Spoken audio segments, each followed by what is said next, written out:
Bienvenue à toutes et à tous. Donc le Sénégal qui connaît ses adversaires pour la CAN 2019. Les Lions seront dans la poule C en compagnie de l'Algérie, du Kenya et de la Tanzanie. On en parle dans une quinzaine de minutes avec nos consultants. La suite de cette édition avec la Fédération nationale des boulangers du Sénégal qui annonce 72 heures de grève sur toute l'étendue du territoire national. Les professionnels du pain exigent la convocation d'un conseil plutôt national de la consommation pour déterminer le prix réel du pain au gramme. Son président Amadou Gaye que je vous propose d'écouter au micro de Mohamedou Lamine Gaye. Dans un système d'homologation, si les prix bougent, le minimum, c'est une révision des prix. Donc, une homologation qui date de 2014, jamais révisée, est caduque et sans fondement. Nous sommes surpris que le ministre du Commerce et l'ASCOSEN se basent sur cette homologation obsolète pour dire que les boulangers seront réprimés s'ils augmentent le prix du pain. Nous invitons l'État, en parlant d'homologation, de nous convoquer pour qu'on puisse discuter avec eux, avec tout le Conseil, la vraie structure du prix du pain devant des Sénégalais pour que la vérité éclate et devant les journalistes. C'est ça qu'on veut. Dans l'attente de la réaction du gouvernement sur nos revendications, à l'unanimité, nous nous réservons le droit de faire durant la semaine prochaine, lundi ou mardi ou mercredi, comme vous voulez, 72 heures d'arrêt de production de pain sur toute l'étendue du territoire. Puis acte de vandalisme à l'université Gaston Berger de Saint-Louis. Le secrétaire général du SAES avertit pour le professeur Malik Fall, rien ne sera plus comme avant. Les étudiants identifiés seront traduits devant la justice. Je vous propose de l'écouter. Il est interrogé par Maïmouna Ndiaye et Nili Diémé. On ne peut pas continuer parce que quand même les franchises universitaires ne signifient pas un laisser-aller dans l'université où on considère que l'université est une zone de non-droit. Non, l'université n'est pas une zone de non-droit. Donc nous sommes foncièrement attachés au respect des franchises universitaires, mais également nous ne pouvons pas continuer à mettre donc la vie des travailleurs en danger parce que tout simplement des étudiants au nom donc de ces franchises universitaires profèrent donc des menaces et également disent aux gens carrément que la prochaine fois nous allons nous attaquer physiquement à vous. Mais ça on ne peut pas quand même rester comme ça les bras croisés. C'est cette assemblée de l'université là qui a décidé de donner mandat à M. le recteur de porter plainte, mais également de saisir la commission de discipline pour que les étudiants qui sont formellement identifiés, qu'on puisse les traduire devant la justice. Restons dans le nord du pays avec les travailleurs de l'hôpital de Richard Toll qui réclament un audit au sein de la structure confrontée à plusieurs problèmes. Ils ont organisé un sit-in et une marche. Les détails dans cette correspondance signée Ousseynou Diop et Habib Sek.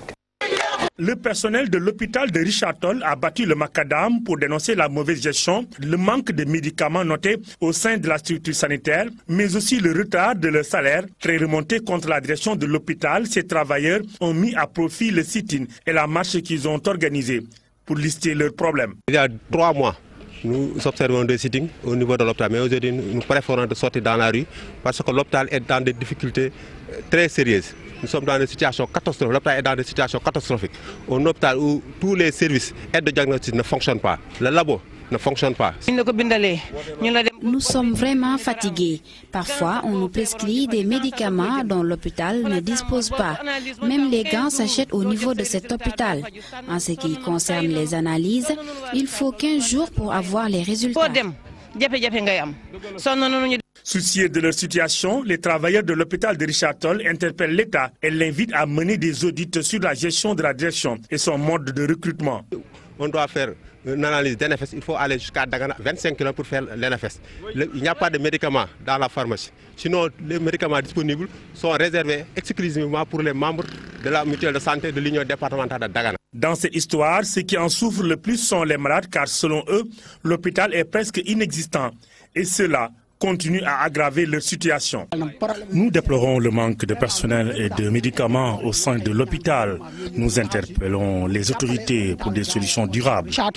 pour vraiment mu jëm ci kanam. Les travailleurs de l'hôpital de la ville sucrière ne comptent plus rester les bras croisés s'ils ne sont pas mis dans de très bonnes conditions, encore moins s'ils ne perçoivent pas le salaire. Parlons de toute autre chose à présent avec Alioune Tine qui prône un large consensus avant la suppression du poste de Premier ministre. Le fondateur d'Africa Jom Center estime que la démocratie sénégalaise est malade. C'était lors d'un atelier sur le dialogue pour une adoption consensuelle des institutions républicaines et démocratiques. Les détails dans cette correspondance signée Abdourahmane Diallo et Mamadou Gueye. Il faut envisager les réformes après un bon débat, après une bonne délibération, de manière à ce que le consensus puisse être porté par tout le monde, ou ces réformes puissent être portées par tout le monde. Le premier échec, de mon point de vue, d'une démocratie, c'est quand vous avez gagné les élections, que les autres reconnaissent que vous n'avez pas gagné, qu'on ne reconnaisse pas ça. Il faut en finir avec. Quand effectivement aussi, de façon récurrente, les gens commencent à dire, tiens, le Conseil constitutionnel fait problème. Et souvent, ces délibérations, que ça se fasse dans des conditions de sécurité pratiquement exceptionnelles pour un organe de régulation, il me semble que ça doit donner à réfléchir. Il faut aujourd'hui, par exemple, que, si vous voulez, cette perception que notre justice n'est pas indépendante, qu'on en finisse. Il faudra effectivement aujourd'hui voir quelles sont, si vous voulez, les formes les plus appropriées pour avoir une justice indépendante, pour avoir un magistrat indépendant, pour qu'effectivement les Sénégalais soient fiers. Et que quand la justice décide, on dit tiens, c'est une bonne décision, c'est une décision de justice, c'est important. Il est très important également aussi que notre Parlement joue son rôle de contrôle. Vous l'annoncez dans les titres de cette édition, la visite officielle du président égyptien au Sénégal. Macky Sall et Abdel Fattah al-Sisi ont signé 2 mémorandums d'entente, l'un sur la diplomatie et l'autre dans le domaine des médias ou de services publics. Les 2 chefs d'État ont décidé également d'encadrer l'envoi des étudiants sénégalais en Égypte, mais aussi de donner davantage en contenu économique à la coopération bilatérale. Compte rendu de leur conférence de presse conjointe signée Al-Hassan Ba et Diafar Abba. Un entretien fructueux. Les questions touchant les 2 pays et d'intérêt commun abordés. Le Sénégal et l'Égypte décident de donner un cadre nouveau à leurs relations. L'Égypte et le Sénégal sont liés par plusieurs accords qui fixent le cadre juridique de notre coopération. Ce cadre vient d'être enrichi tout à l'heure avec la signature de 2 nouveaux accords. Un mémorandum d'entente pour les consultations diplomatiques régulières entre nos 2 ministères des Affaires étrangères et un second mémorandum d'entente dans le domaine des médias qui permettra de renforcer la coopération entre nos médias de service public et d'information. Mais nous avons besoin surtout de donner davantage un contenu économique à cette coopération, notamment par la promotion de l'investissement privé et des relations de partenariat entre les secteurs privés égyptiens et sénégalais, dans des secteurs prioritairement désignés comme l'habitat, mais également la formation professionnelle, l'enseignement supérieur, mais aussi le secteur des infrastructures et du tourisme. 2 pays qui entretiennent des affinités historiques anciennes, l'Égypte, terre d'accueil d'étudiants sénégalais. Une tradition qui va prendre d'autres orientations. Avec M. le Président, nous avons souhaité mieux encadrer ces envois en Égypte, notamment sur le domaine de formation, notamment la prestigieuse Université Al-Azhar, toutes choses qui seront suivies par les 2 gouvernements. Le président égyptien, président en exercice de l'Union africaine, a réitéré son engagement à lutter contre le terrorisme, l'extrémisme. Le Sénégal compte l'accompagner dans cette dynamique et pour la réussite du mandat. Le chef de l'État Macky Sall se rendra prochainement en Égypte pour une visite officielle. La relation sénégalo-égyptienne est une occasion de renforcer les liens qui existent entre ces 2 pays, de l'avis de Babacar Samb, ancien ambassadeur du Sénégal en Égypte, qui milite pour une meilleure collaboration entre les 2 nations. Il a rencontré nos reporters Aïssatou Gueiba et Mohamed Dian. La visite du président égyptien au Sénégal Un prétexte pour le spécialiste en relations arabo-africaines de revenir sur l'importance du raffermissement des liens entre les deux États. Même la coopération sénégalo-égyptienne devrait être réorientée dans ce sens parce qu'aujourd'hui nous n'avons plus besoin de former des enseignants littéraires ou islamologie en Égypte, sauf pour la spécialisation, mais véritablement nous avons ici au Sénégal l'école franco-arabe, nous avons également les départements d'arabe et des institutions privées comme Al-Azhar. Les années 70-80, eh bien, le Sénégal est un des pays qui a et la Côte d'Ivoire qui ont la coopération la plus dense avec donc l'Égypte. L'Égypte et le Sénégal, deux pays, plusieurs intérêts en commun. Toutefois, le renforcement de la collaboration s'impose. L'Égypte aussi et le Maroc, c'est les deux pays africains arabes qui sont les plus dans le pointe pour l'agriculture, mais surtout la culture irriguée. Le Sénégal, qui veut assurer l'autosuffisance alimentaire, peut s'inspirer véritablement de l'Égypte. Je crois que le Sénégal devrait aussi, dans ce sens-là, peut-être réorienter sa coopération et si nos produits agricoles sont mieux façonnés, peuvent être aussi exportés donc, vers l'Égypte. Le président Abdel Fattah al-Sisi au Sénégal pour 2 jours. Une occasion de revisiter la coopération de la République du Sénégal et celle de l'Égypte. L'actualité internationale avec le Soudan qui fait un pas en avant dans la démocratie avec la chute de Omar El-Béchir. C'est du moins la conviction du professeur Ousmane Sène, le directeur de WARC, n'a pas manqué de souligner que la mise en place d'un gouvernement de transition n'est pas sans risque. Combat Matelot. Depuis quelque temps, certains pays africains sont traversés par un vent de contestation populaire. Elles ont pour conséquence la chute de leurs dirigeants au pouvoir depuis des décennies. Après Abdelaziz Bouteflika en Algérie, c'est au tour de Omar El-Béchir du Soudan d'être destitué après plus de 3 mois de manifestations des populations. Un éveil de conscience salué par le professeur Ousmane Sène. 30 ans quand même, ça fait beaucoup. Je crois que c'est peut-être un vent de changement. Comme disait le Premier ministre Harold Macmillan de l'Angleterre, un vent de changement qui vient peut-être renforcer le processus démocratique en Afrique. Encore que là, j'ai dit qu'il faudrait aussi qu'on s'arrête et qu'on réfléchisse un tout petit peu. Parce que Béchir ne partira pas à la suite d'un processus démocratique sanctionné par des élections, mais Béchir partira parce que poussé à la porte par la rue.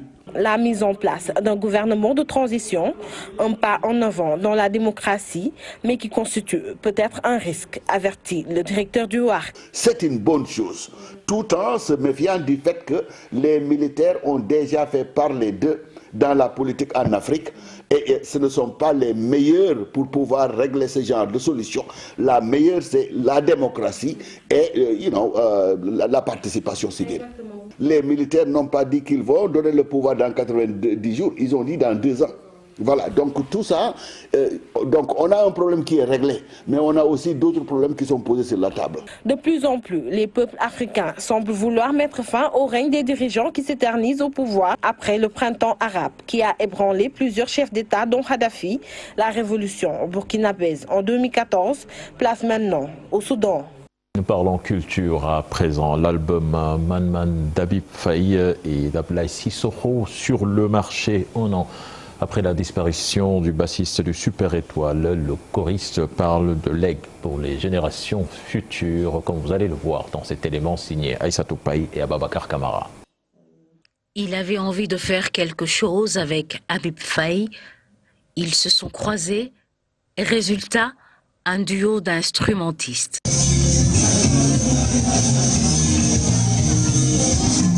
Une année après la disparition de Habib Faye, l'album Man Man sort. Sous la direction du grand frère qui est Habib Faye, donc, qui voulait vraiment qu'on travaille sur ce projet. Et donc il a tout œuvré pour que ceci soit possible. Mais malheureusement, donc, il n'a pas pu être ici aujourd'hui. Et donc nous, on avait envie, mais bien entendu avec le soutien de la famille, de nos amis, tout ça, on est arrivé quand même à présenter ce témoignage que lui, il avait vraiment envie de le dédier à la population, pas juste sénégalaise, mais plus ou moins au-delà du Sénégal. Cet album, alors un patrimoine, un album libérateur, dira Vieux McFay. Moi, je crois que c'est une excellente initiative. C'est une excellente chose parce que aujourd'hui, il faut libérer Nini quelque part. Comme Ibou Cissé l'a dit, comme Dara, comme Demna, mais il nous laisse quelque chose. Donc c'est très fort. Et l'album vient à son heure après H2O. Il arrive à point nommé. Pour Ablaye Sissoko, Habib a aimé travailler sur toutes les pièces qui composent l'album. Puis le soin d'arranger toutes les pièces, je pense que c'est comme quand on dit combien d'enfants vous avez, vous dites que j'en ai 10, on vous dit laquelle vous préférez, vous dites que mais c'est tous, c'est mes enfants, donc je ne peux pas dire celle-là et laisser l'autre tomber. Donc je pense qu'il aimait tous ces pièces parce que chaque pièce avait une sens. Et ces pièces se complétaient entre eux. Voilà. Le dernier travail d'un talentueux bassiste, un legs à toutes les générations. Et puis la radio King FM qui lance sa nouvelle grille de programmes accompagnée d'un site internet. Le directeur général promet beaucoup d'innovations aux auditeurs de la musique, du sport et de la culture seront au menu de cette radio digitale. Pape Faraning pour plus de détails. Une radio digitale moderne avec un personnel jeune et aguerri. King FM lance sa nouvelle grille de programme pour une meilleure écoute des auditeurs. Depuis quelque temps, nous travaillons par rapport à cette grille pour le lancement. Tous les animateurs sont présents. Nous avons aussi une petite rédaction avec des journalistes aguerris. Et je fais confiance aux animateurs et aux journalistes, surtout le service digital. Aujourd'hui, nous avons aussi démarré le site internet où vous aurez des sport et de la culture. La direction du groupe Futur Média approuve le nouveau programme et compte l'accompagner pour le triomphe de ce projet ambitieux. Personnellement, je suis fier d'un jeune comme toi, car tu as révolutionné l'animation au Sénégal. Actuellement, tout le monde fait du bachir, car tu as amené une touche dans ce métier.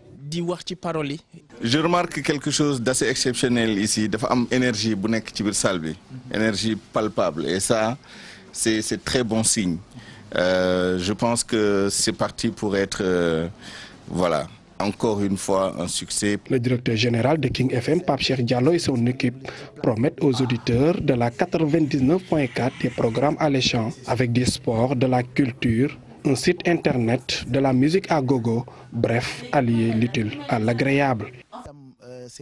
Merci à vous, Pape Faraning. Voilà l'événement de cet après-midi. C'était le tirage au sort de la CAN 2019 et les Lions du Sénégal qui connaissent désormais leurs adversaires dans la poule C. Il s'agit de l'Algérie. L'Algérie en prétendant au titre de la Tanzanie et du Kenya. Je suis avec mes deux consultants du groupe Futur Média. Le doyen Abdoulaye Diaw qui est là avec moi. Doyen, bonsoir. Bonsoir, cher. Et Bakary Cissé du quotidien Record qui est là également avec nous. Bakary, bonsoir. Bonsoir, cher. Bonsoir. Voilà, donc doyen du Sénégal qui va retourner en Égypte, une terre que vous connaissez très très bien. On se souvient tous ici de Caire 86. Et là, on y est en 2019 avec l'Algérie, le Kenya, la Tanzanie. Quand même, comment on peut apprécier cette poule du Sénégal? C'est pas une poule de feu quand même. Toutes les poules se ressemblent. Évidemment, il ne faut plus, comme on dit, verser dans la facilité. Aujourd'hui, il n'y a plus de petits pays de football. Regardez les 24 qui sont qualifiés à cette phase finale de Coupe d'Afrique. 14 ont joué la finale, 14 sur 24. Vous y avez 11 mondialistes et seulement 3 novices. Et ces novices ne sont pas des invités. Ce sont des novices qui ont sorti des champions d'Afrique de fraîche date. La Zambie n'est pas là. Parce que... Le Burkina qui était 3e. Zambie et Burkina ne sont pas là. La Mauritanie est là. Madagascar est là. Burundi est là. Donc il n'y a plus de petits pays de football. Alors, cher, le tirage est tellement bien fait que dans chaque poule, vous avez 2 favoris potentiels, 2 favoris potentiels et 2 troubles faits. Vous avez parlé de la poule du Sénégal. Évidemment, Sénégal-Algérie, dans le désordre. Logiquement, ce sont les pays favoris. Mais vous avez Kenya et Tanzanie en trouble fait. Par exemple, on a eu, je me souviens, le Kenya en Coupe d'Afrique. C'était déjà à Alger. On avait fait match nul. C'est à Dakar qu'on l'a battu 3-0, souvenez-vous. Donc les poules sont si équilibrées que vous avez 2 troubles faits et 2 potentiellement devant se qualifier. Et comme dans chaque poule, 2 équipes doivent se qualifier, c'est protégé. Éventuellement, meilleur 3e. Les 4 meilleurs 3e vont voilà. passer, ouais. Avec un effectif de 24, les chances sont plus larges. Mais, et comme il faut protéger les champions et les valeurs, dans chaque poule, vous avez ou une équipe championne d'Afrique de fraîche date ou un mondialiste de fraîche date. Il y a même des poules où vous retrouvez 2 mondialistes, 2 à 3 mondialistes. Donc c'est vraiment très équilibré. C'est tellement bien fait que tout le monde a sa chance. Voilà. Bakary, cette poule-là, quand même, comme l'a dit Doyen, la poule est équilibrée, mais quand même, il y a des inconnus. La Tanzanie, on ne connaît pas trop. Le Kenya, non plus. Oui, moi, bon, je pense que le doyen l'a bien noté. Moi, je pense qu'aujourd'hui, il n'y a pas de tirage clément. D'autant plus que toutes les 24 équipes se valent et ils sont tous prétendants au titre. Maintenant, c'est vrai qu'on peut me dire que oui, la Tanzanie est l'inconnu. Mais moi, je pense que le Sénégal a joué la Tanzanie, il ne faut pas l'oublier, au mois de, en 2007, lors des éliminatoires de la CAN Ghana 2008. Donc, le Sénégal a battu la Tanzanie à Dakar, mais a fait un match nul a fait un match nul à Mwanza avec le premier but de Dembaba. Je pense que c'était au mois de mai 2007. Donc, ce qui veut dire qu'aujourd'hui, effectivement, on peut considérer la Tanzanie comme un outsider du groupe, mais comme je l'ai dit, ce sont des équipes qui se valent, qui auront aussi fort à faire face au Sénégal parce qu'ils savent qu'ils auront en face une équipe aguerrie avec des joueurs expérimentés et des joueurs qu'ils voient à la télé. Donc, ce qui veut dire que... Laissez-moi d'abord prendre Amdi Faye au téléphone, ancien international. Amdi, bonsoir. Bonsoir Félia. Alors Amdi, le Sénégal qui connaît ses adversaires dans cette Coupe d'Afrique des Nations, cette poule C qui regroupe les Lions du Sénégal, l'Algérie, la Tanzanie et le Kenya. Alors, la poule, elle est difficile, facile, jouable? Oui, je pense que c'est les deux, jouable et difficile. Oui, je pense, oui. De toute façon, il n'y a pas de poule qui est facile. Hein. De toute façon, comme on dit, hein, il ne faut pas s'y attendre. Il ne faut pas s'y attendre. Genre, on a une poule facile et puis il faut aller gagner la coupe. De toute façon, il vaut mieux d'avoir des équipes difficiles en phase finale, les premiers matchs, que de l'avoir en dernier. De toute façon, pour gagner une coupe, il faut toujours jouer avec les grands. Il faut gagner les équipes. Donc nous, je pense qu'on ne va pas calculer. Ils nous ont mis en haut et très haut. Ils nous ont mis la meilleure équipe d'Afrique. Ils nous ont dit ça. Et on n'a pas encore gagné quoi que ce soit dans notre équipe nationale. Donc ce qu'il faut, je pense que ces jeunes-là, nos joueurs, ils sont conscients. Il y en a que c'est leur dernière Coupe d'Afrique, il y en a que c'est leur avant-dernière Coupe d'Afrique. Il faut juste qu'on souhaite dans notre équipe nationale, pour une première fois encore, ou une énième fois, d'avoir une équipe compétitive. C'est ça notre problème. Depuis 2006, les demi-finales, on a toujours blâmé pourquoi on n'arrive pas. Pourquoi on n'arrive pas? Aujourd'hui, je pense que ces joueurs-là sont conscients. Ils viennent juste de rentrer avec, comment ça s'appelle, de jouer une Coupe du Monde. Donc, je pense qu'aujourd'hui, la pression ne sera pas sur nous. On va aller là-bas jouer tranquillement, mais en respectant les équipes adverses. Une équipe comme Kenya, je pense que c'est une première fois qu'ils jouent contre le Sénégal, à part les années 90, les années de Bokandé, machin, comme ça. Et je pense qu'ils seront double fois motivés par rapport comme quoi on va jouer avec les joueurs comme Sadio Mané, etc. Donc une équipe comme la Tanzanie, c'est pareil, c'est l'euphorie. Ils vont dire voilà, on joue contre la meilleure équipe d'Afrique. Donc c'est la motivation des autres équipes. Donc après, il y a une revanche depuis 2015 contre l'Algérie. Donc il faut être conscient, juste pour dire qu'on va aller là-bas. Dans cette Coupe d'Afrique-là, on a tous les moyens aujourd'hui, surtout cette génération, de pouvoir au moins aller loin. Voilà, merci Amdi Faye. Bakary, l'Algérie, quand même, l'Algérie et le Sénégal, on a l'impression que ils ont le dessin lié. Ça fait 2 CAN consécutifs, je pense, qu'on les a en poule. Et on sait que quand même il y a une petite rivalité aussi entre ces deux pays. On se souvient Mongomo. Aliou Cissé va se remémorer de la première défaite qu'il a essuyée sur le banc du Sénégal. C'était contre l'Algérie, même si c'était un match amical au mois de novembre 2015. Donc ça, c'est un signal fort. À la CAN 2017, ils ont fait 2-2. Et tout le monde sait très bien que l'Algérie, c'est une équipe qui ne lâche pas et qui ne nous réussit pas tout souvent. L'Algérie nous a battus. L'Algérie nous a éliminés en 90. Doyen était là à Alger déjà.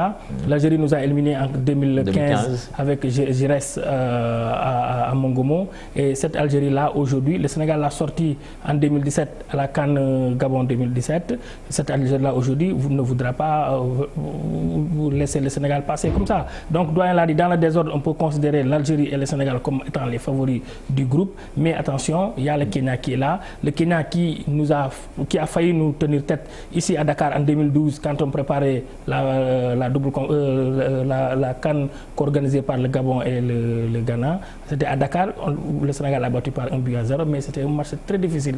Donc effectivement, Amdi l'a aussi signalé, le Sénégal a joué en 90 contre le Kenya, ils ont fait 0 but partout, et à Dakar, au Sénégal 92, le Sénégal a bénéficié de son public pour gagner par 3-0 avec un but de Gilles Bokandé, Souleymane Sani et de Ange-Marie Victor Diagne. Je pense bien, là aujourd'hui, c'est une autre paire de matchs qui s'ouvre pour le Sénégal. Mais attention, parce qu'il ne faut pas dormir sur son laurier, dire que oui, effectivement, que c'est une poule facile. Moi, je pense que c'est vraiment des idées tirées par les cheveux. Mais Aliou Cissé sait bien que pour qu'il puisse continuer l'aventure avec l'équipe du Sénégal, il va falloir escalader cette montagne. Doyen, vous en avez vécu des Sénégal, Algérie, et ça en devient même un classique en Afrique. Oui, s'y ajoute que les Nord-Africains, que ce soit Égypte, Algérie, Tunisie et autres, c'est presque la même culture, c'est presque le même football. Ce sont des footballs très tactiques. Ils peuvent tout de suite constater que vous leur êtes supérieur, ils vous posent des problèmes d'organisation, des problèmes tactiques. Ça, c'est nord-africain. Ils jouent avec une discipline tactique qui vous pose des problèmes. Et quand ils sont sûrs qu'ils ne peuvent pas gagner, c'est à ce moment qu'ils versent dans l'organisation tactique. Mais s'appliquer et rester professionnel jusqu'au bout. L'Algérie, c'est vrai, c'est très sérieux. L'Algérie reste un football très sérieux. Mais je disais tout à l'heure que les poules sont si bien constituées que dans chaque poule, vous avez 2 équipes qui sortent du lot, comme on dit, du lot, et 2 qui viennent batailler fer pour leur qualification. Je les ai appelés cela des troubles faits. Alors, il faut faire respecter son statut et rester professionnel jusqu'au bout. S'y ajoute que l'ordre des rencontres a aussi son importance. On ouvre avec l'Algérie? Je pense bien, oui. L'ordre des rencontres a son importance. Les Sénégalais nous ont habitués à être bons le premier match, moyen le deuxième, et au troisième, ils périclitent. Voilà comment l'ordre des rencontres a son importance. Et après l'ordre des rencontres, la ville qui accueille la poule. Ça va jouer au Caire. Au Caire. Ouais. Aujourd'hui, le Caire fait 20 millions d'habitants. En 86, c'était 14 millions. Maintenant, ça fait 20 millions d'habitants. Dans les contours, imaginez, par exemple, une ville de 20 millions d'habitants. Si vous avez ville, je ne parle pas du pays. Le Caire, à lui seul, est plus populaire que le Sénégal. Si vous devez aller à l'entraînement, ça pose problème. Celui qui est à Alexandrie ou à Port Saïd, c'est comme dans nos capitales au Sénégal. Vous avez moins de problèmes du genre. Alexandrie, même chose. Port Saïd, nous étions presque chez nous. Depuis la réputation de footballeurs sénégalais qui ont exercé comme professionnels, Samba Fall et Lamine Boub. On était adoptés à Port Saïd. Bon, le Caire, il faudra s'organiser et essayer peut-être, parce que les dirigeants, ils sont encore. Ils peuvent prolonger le séjour jusqu'à quand? Peut-être pour 5 jours encore, le temps de trouver un hôtel et un terrain d'entraînement. Et au Caire, il faut trouver le terrain d'entraînement à proximité de votre hôtel. Parce que souvent, il y a des hôtels même qui ont les infrastructures si moi nécessaires. j'avais à choisir pour le Sénégal, je sors du Caire. Des problèmes. Je sors du Caire pour aller à l'entraînement. À moins que vous ayez la possibilité, comme on dit, de votre hôtel, d'aller tranquillement à l'entraînement.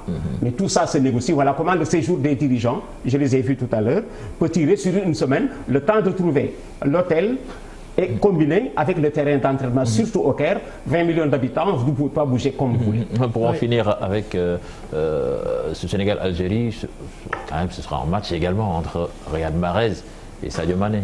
Oui, bon, je pense qu'il faut pas, on ne doit pas se focaliser sur ces 2 jours-là, même si nous savons tous que ce sont des moteurs dans leur club, dans leurs équipes respectives. Mais forcément, moi, une bonne performance de leurs équipes passe par il y aura un duel entre Sadio et Riyad Mahrez, ça c'est sûr. Mais moi, je pense que effectivement, Aliou Cissé doit pouvoir mettre en place une stratégie, comme l'a dit Doyen, parce que les Algériens, les Nord-Africains, s'ils savent qu'ils ne vont pas gagner, ils vous embêtent par l'équation tactique. Et nous avons tous vu que effectivement, le Sénégal a toujours du mal à évoluer face à un bloc bas. Et ça, c'est une équation que Aliou Cissé doit commencer à résoudre s'il veut vraiment permettre au Sénégal de franchir le cap du premier tour. Et les 2 autres équipes, c'est la Tanzanie et le Kenya. Souvent, ces équipes d'Afrique australe sont difficiles à jouer, des anglophones avec le style anglo-saxon. Difficile à jouer.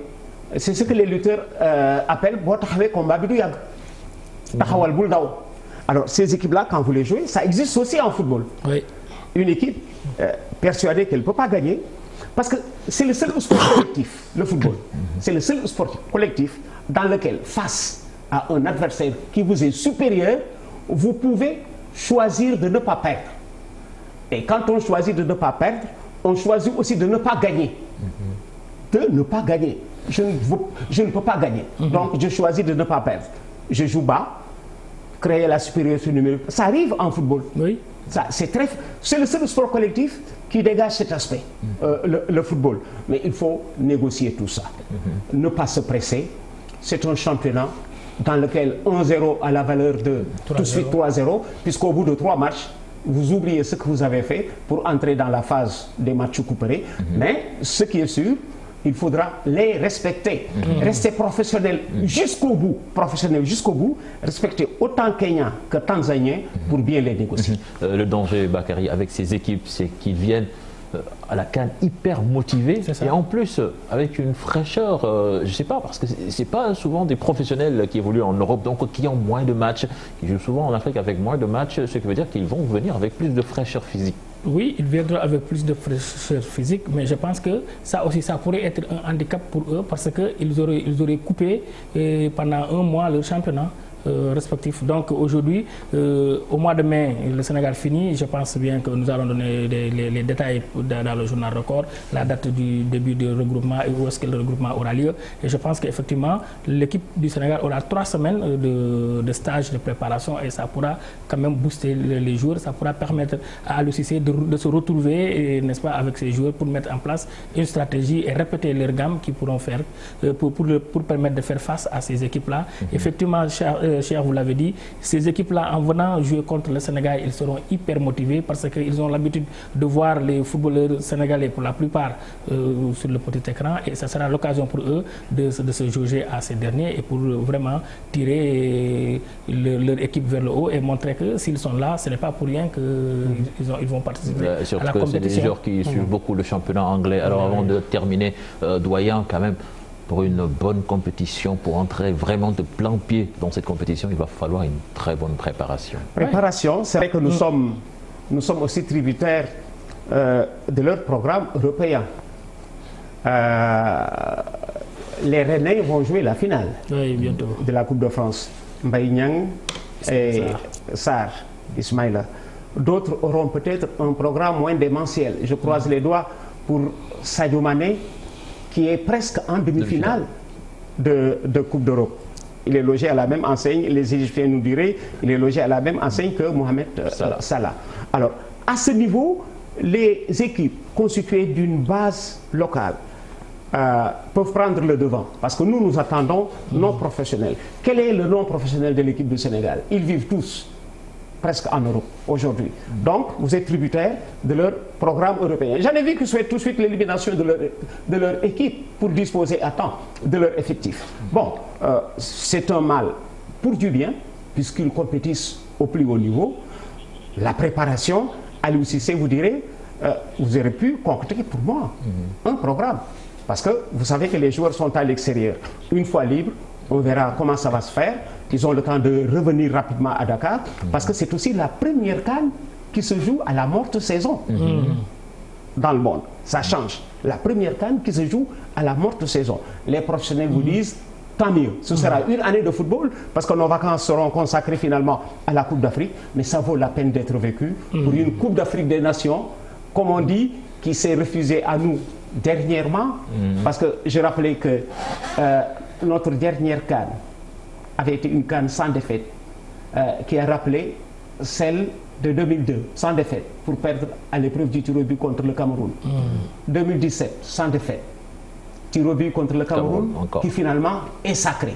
Alors, tout ça mitonné, conjugué, vous rapproche à un professionnalisme de nature à aller à l'essentiel.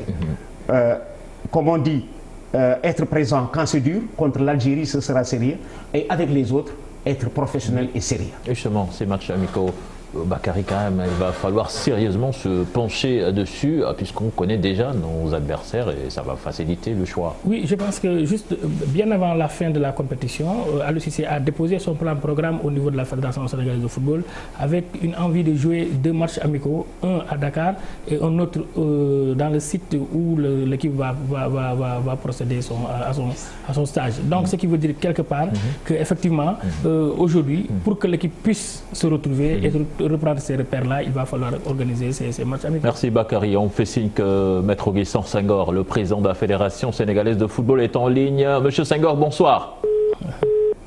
Allô? Allô, maître? Je pense qu'il est parti peut-être. Je vous proposer, pour être complet, je vous proposer de présenter les autres groupes, parce que jusqu'ici on n'a parlé que du groupe du Sénégal. On peut y aller. On peut y aller.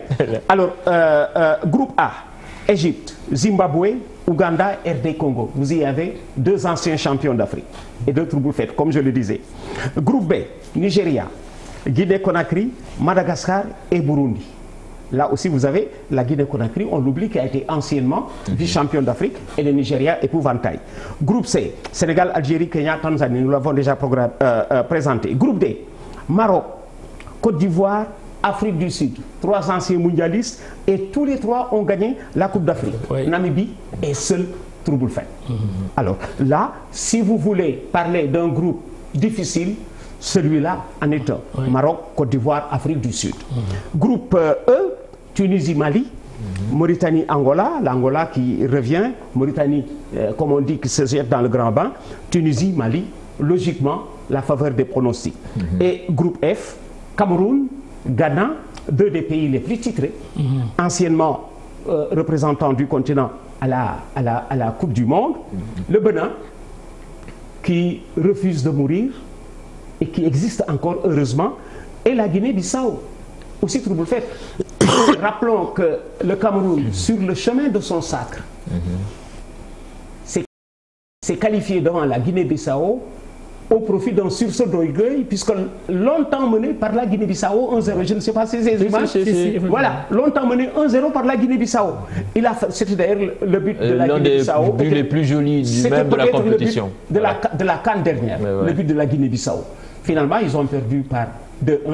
Attention à cela, parce que ce sont aussi de véritables chasseurs de primes. Voilà. Et en plus, ça va être la CAN, la CAN des nouveautés. Parce que là, on va se retrouver, on va avoir pour la première fois les 8e de finale ce qui n'était pas le cas. Donc, ce qui veut dire qu'il y a beaucoup de facteurs à prendre en compte. Et je pense que ce que le doyen a dit est tellement vrai qu'il faudra tenir en compte. Parce qu'au-delà des 2 premiers qualifiés, il y aura les 4 meilleurs troisièmes. Donc, ce qui veut dire que beaucoup d'équipes auront leur chance de jouer, auront la chance plutôt de jouer les 8e de finale. Donc, effectivement, je pense que c'est une CAN qui est partie pour être très relevée. Est-ce que cela peut, je sais pas, peut impacter dans la préparation des équipes? Ils vont se dire qu'ils vont avoir un match en plus à jouer. Bien sûr. Il y a le facteur physique quand même. Il y a le facteur physique, mais et puis tout cela, les staffs tiendront en compte tous ces facteurs-là, parce qu'ils savent qu'aujourd'hui, pour arriver à un certain niveau, il va falloir se donner à fond et se donner tous les moyens d'y arriver. Et aujourd'hui, des équipes comme la Guinée-Bissau, la Mauritanie, le Burundi ou encore Madagascar ne vont pas se laisser faire. C'est vrai que ce seront les petits poussés de la compétition, mais comme le doyen l'a dit, ce seront les troubles faits. Et un trouble fait n'a rien à perdre. Ils ont tout à gagner. Alors, doyen, beaucoup d'observateurs ont dit que ça va être une CAN de faible niveau, avec des équipes comme la Mauritanie. Non, pas du tout. Non, pas du tout. C'est pas parce qu'on passe de 16 à 24 que c'est ce qui... Il va y avoir un nivellement vers le bas. Non, pas du tout. Parce que ceux-là qui ne se qualifiaient pas avant en avaient la valeur de ceux qui sont sur le terrain. Regardez, au début c'était 56 postulants. 24 ont été retenus. J'ai donné tout à l'heure l'exemple de la Mauritanie, qui en est à sa première qualification. Le Burundi, on peut tout de suite revoir d'où sort le Burundi. Mais ce qui est sûr, c'est que la Mauritanie est passée par des étapes très difficiles. C'était quoi, le Burkina? Le Burkina Faso. Burkina Faso. L'Angola. Finaliste de fraîche date, Burkina Faso. Angola mondialiste. La Mauritanie a gagné sa qualification, comme on dit, sur le terrain et farouchement. Alors, le moins gradé a sorti un ancien champion d'Afrique. Le moins gradé. Mais cela veut dire qu'il a la valeur de ce champion. Parce que le football aujourd'hui, c'est mondialisé. Partout au monde, on s'entraîne de la même manière. Quand quelqu'un a posé la question sur la Mauritanie, je dis non. Le stade olympique de Mauritanie est plus âgé que les internationaux mauritaniens aujourd'hui. C'était en 83. C'est nous qui l'avions à l'époque, je me souviens, inauguré en y gagnant, en y enlevant le Cabral. Ce stade existe depuis 83. Alors, le jeune Mauritanien aujourd'hui est logé à la même enseigne que celui qui s'entraîne partout dans le monde, en Angleterre ou au Brésil. Le matériel, il est le même. Il n'y a plus d'amateurs marrons. La conception de l'approche est aussi la même. Les gens, même s'ils vous disent qu'ils sont amateurs, affichés cet amateurisme, comme on dit, sur leur fronton, ils se comportent en professionnels. Et voilà comment ils vous posent des problèmes. Venezuela qui vient de battre Argentine, c'est un signal fort pour tout le monde. Voilà, on se souvient de cette Guinée-Bissau quand même qui a tenu en échec le futur champion d'Afrique lors de la dernière. On en parlait tout à l'heure, voilà. le Cameroun. Comment il s'appelle? Plutôt Maya Silmar, qui est en ligne de directeur technique national. Maya Silmar, bonsoir. Oui, bonsoir. Allô? Oui, bonsoir. Allô? Bonsoir, oui, bonsoir Diao. Oui, Mayacine, votre réaction après le tirage au sort du Sénégal qui hérite de l'Algérie, du Kenya et de la Tanzanie. Une poule, comment vous la jugez? Jouable? Difficile? Non, mais jouable quand même, jouable. Quand même, elle est jouable. Elle est jouable avec une équipe, effectivement, comme l'Algérie, qui est une habituée de la compétition que nous avons souvent rencontrée. C'est vrai que nous n'avons pas encore battu dans une compétition comme une CAN, mais c'est une équipe quand même avec qui nous avons fait d'excellents matchs. La Tanzanie et le Kenya, c'est vrai que c'est des équipes que nous n'avons pas rencontrées depuis fort longtemps. Moi, je ne me rappelle pas de match contre la Tanzanie. Peut-être Ablaïdio, peut-être me dira. Si, on les avait en 2007. Je me souviens. En 2007. La CAN, l'éliminatoire de la CAN 2008. On avait gagné 4-0 à Dakar. À Dakar, et c'était le premier but de Dembaba à Monza. Monza, ouais. Ah, d'accord. Ok, d'accord. Mais je pense que, on gagnerait quand même à mieux les connaître. Je pense qu'il faut rapidement, effectivement, qu'on essaie de savoir un peu les points forts et les points faibles de ces deux équipes-là. C'est important parce qu'il faut les respecter. C'est deux équipes qui sont arrivées à la CAN, donc qui ont effectivement des ambitions légitimes comme tout le monde. Je pense qu'il faut du respect à toutes les équipes, mais il faut également aussi qu'on parte nous également aussi sur ce que nous semble être le plus important pour nous. C'est en tout cas de sortir d'abord de cette poule-là. Et surtout que le Sénégal va à cette compétition avec l'étiquette de favori ou bien avec les Lions même qui ambitionnent de gagner cette coupe. Oui, mais bien sûr, on l'a dit. Hein, je pense que le fait que qu'on mette le Sénégal dans le pot E, mais a une signification. Non seulement ça a une signification, mais également aussi, on nous fait porter également aussi une tenue de vainqueur, parce que aujourd'hui nous sommes la seule équipe à ne pas gagner le trophée dans le pot E, mais nous y sommes parce qu'aujourd'hui, depuis 2 ans, 3 ans, nous sommes la meilleure équipe africaine et nous avons le meilleur classement FIFA. Donc je pense que c'est normal qu'effectivement, même si nous l'assumons, nous devons l'assumer d'ailleurs. Il faudra le montrer sur le terrain quand même. Exact. Oui, mais bien sûr, je pense qu'aujourd'hui, en tout cas, nous avons mis en place tous les facteurs de performance pour effectivement une équipe pour avoir la bonne conscience qu'il est sur la bonne voie. Si nous avons stabilisé notre effectif depuis 3 cadres, et si nous avons stabilisé également le coach qui nous y amène, et stabilisé également aussi la fédération qui travaille autour, je pense que quand même on est en droit de pouvoir peut-être rectifier certaines choses dans la compétition et pouvoir peut-être faire de bons résultats. Et nous y pensons et nous y travaillons. Rappelons que le Sénégal va jouer au Caire. Alors Maya, la préparation quand même, d'autant qu'on connaît maintenant nos adversaires, place, je sais pas, aux matchs amicaux, les adversaires à choisir. Oui, mais tout à fait. Je pense que sur ce plan-là, je pense qu'on est bien rodé. Hein. Je pense qu'on est bien rodé dans la préparation de nos sélections en direction des compétitions comme la CAN ou la Coupe du Monde. Je pense que c'est des aspects que nous maîtrisons beaucoup. Maintenant, il faut juste confirmer. Déjà, aller sur le lieu, n'est-ce pas, voir les terrains des compétitions sur lesquels nous allons jouer, et ensuite les terrains d'entraînement, le site dans lequel l'équipe doit être hébergée. Et après, maintenant, à Luz, naturellement, est en train sûrement se place de peaufiner peut-être des matchs amicaux, de prendre contact avec cet entraîneur, ou bien de voir des profils d'équipes qui ne sont pas parmi les 24, mais qui sont pour le profil des équipes de nos adversaires. Et je pense que le reste, il n'y a pas de souci. Maintenant, le lieu de préparation, nous avons une idée de ce lieu-là. Nous allons peut-être le dévoiler dans les jours à venir, Inch'Allah. Voilà, merci Maya Sidmar, le directeur technique national. Alors, doyen, vous l'avez entendu, on y va pour gagner. À chaque fois, le Sénégal est si près du but et on me fait signe que Maître Augustin Senghor est en ligne. Alors, Maître Augustin Senghor, bonsoir. Allô? Allô, Maître, ça va? Vous m'entendez? Ça va, merci beaucoup.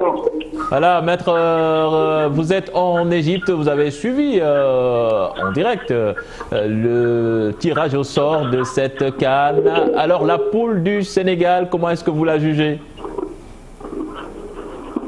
Allô? Allô? Allô? Allô, oui, je vous entends, Maître. Alors oui, c'est Garo? Oui, on vous entend, Oui, c'est quoi la question? Je disais d'abord, votre réaction par rapport à cette poule du Sénégal? Ma réaction, bon, je dis que c'est une poule qui est donc jouable pour nous dans la mesure où compte tenu de notre classement de ces derniers mois et surtout de notre bonne tenue de ces dernières années, nous devrions pouvoir nous qualifier dans ce groupe. Après, comme je dis, on est dans une compétition nouvelle avec 24 équipes et avec des équipes qui n'étaient pas habituées à être là, mais qui vont jouer calmement leur chance. Nous devrions être parmi les 2 premiers à se qualifier, mais il faut qu'on s'en donne les moyens, qu'on fasse une préparation très sérieuse. Voilà, Maître, le reste de votre programme en Égypte, vous allez faire de la prospection, préparer le terrain pour l'équipe? Oui.